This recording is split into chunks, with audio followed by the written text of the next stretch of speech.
to both of you, one question before we finish up about life itself, because I love that movie so much. Do you think the snub at the Oscars had to do with Rogers' influence affecting box office, and that those who make money from films found a way to get back at him? Wow, that's quite a theory. Well, I'll let Steve take that one.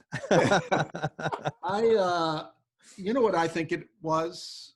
We made the short list and didn't get nominated. Which means that it was, and I'm in the Academy, that the Academy documentary branch members did not vote for it to be one of the top 5. So it seems to me you can look at that and say they liked 5 films better as a group. I also think that we got, and this was a good thing for us, we got a tremendous amount of love for that film. And we got a tremendous amount of love from people who saw it, as well as people who write about it, and people like yourself.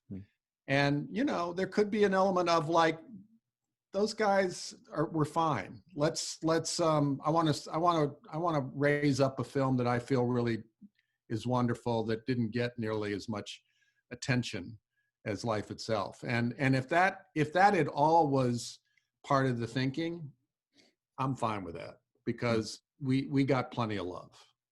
Yeah, I don't really have a theory, but what Steve said sounds pretty good, and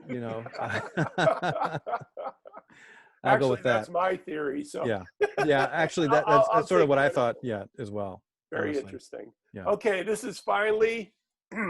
Each new work of art from the artists who create them evolves and changes their lives in some way. How did City So Real fundamentally change your lives? I think in this year, 2020, with the pandemic, the upheaval, and really, as has been said before, like the things that we're going through right now, and that's depicted in the last episode of the series, is really a kind of it's everything that's the first 4 episodes kind of crystallizing in this new context. And I think that the way that I personally was feeling, when the pandemic began, and then when all the upheaval began in the wake of the murder of George Floyd. And, when we go out on these interviews and we go out and filming, Steve's always saying, asking if there's any more questions. And a question I felt like I was asking a lot was, where do we go from here? What do we do?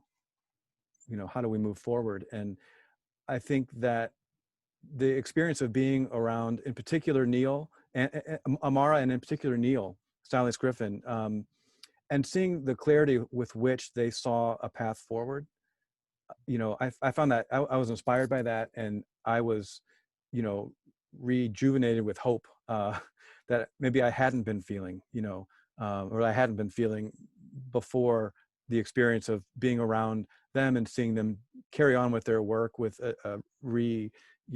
with new purpose and new energy.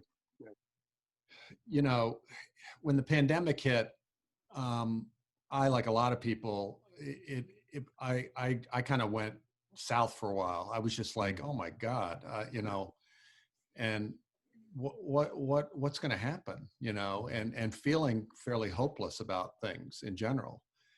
When George Floyd hit, it felt like the other shoe had dropped, really. And that was pretty hard to take.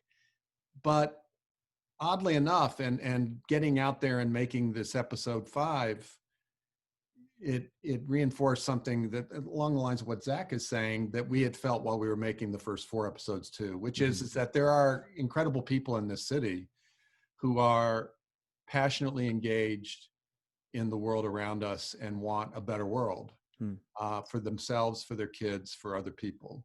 And I think it's, yes, every city has passionate people, but I don't think anybody has more passionate people than Chicago when it comes to that. And I think that we saw that time and time again throughout making this series, and we especially saw it in the last episode of being out in the streets. I was actually more encouraged than discouraged, for sure, by that experience.